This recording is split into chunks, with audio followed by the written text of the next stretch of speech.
अगर आप भी चाहते हैं अमरजीत राजा मस्ती चैनल का ऑडियो वीडियो सबसे पहले आप तक पहुंचे, तो हमारे चैनल को सब्सक्राइब करें और घंटी को भी जरूर दबा दें।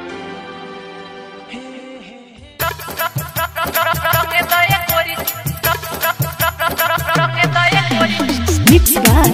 सुमन रिकॉर्डिंग स्टूडियो जगदीशपुर।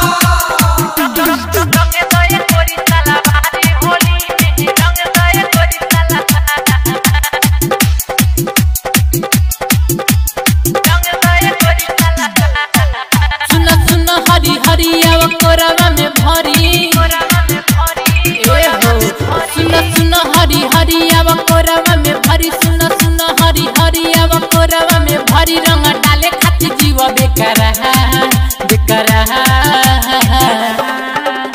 रंग दये गोरी साला बाहरी होली में रंग दये गोरी साला रंग दये गोरी साला बाहरी होली में रंग दये गोरी साला सुनो सुनो हरी हरी अब कोरवा में भरी सुनो सुनो हरी हरी अब कोरवा में भरी रंग डाले खाती जीव बेकार रंग दये गोरी साला बाहरी होली में रंग दये गोरी साला रंग दये गोरी साला बाहरी होली में रंग दये गोरी साला रंग दये गोरी साला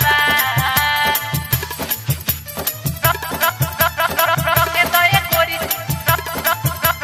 रंग दये गोरी रंग दये गोरी साला बाहरी होली में रंग दये गोरी साला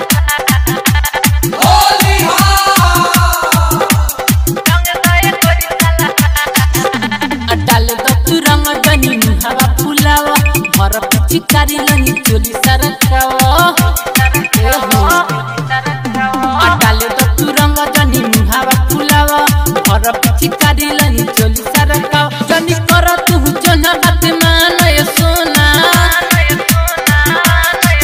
जनी कर तू जना बात मानय सोना जनी कर तू जना बात मानय सोना हवे होली तू लुटीला बहार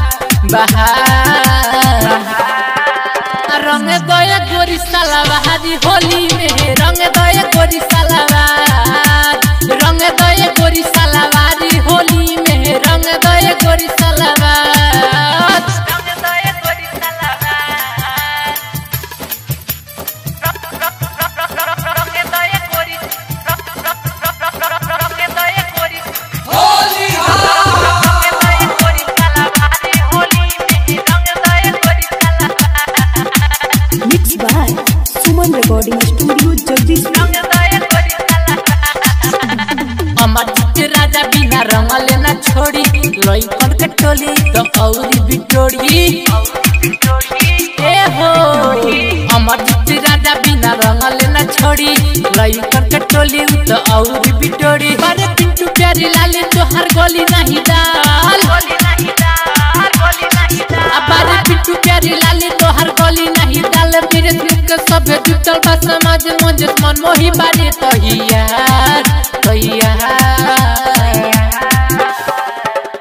रंग दये गोरी साला बाहरी होली में रंग दये गोरी साला रंग दये गोरी साला बाहरी होली में रंग दये गोरी साला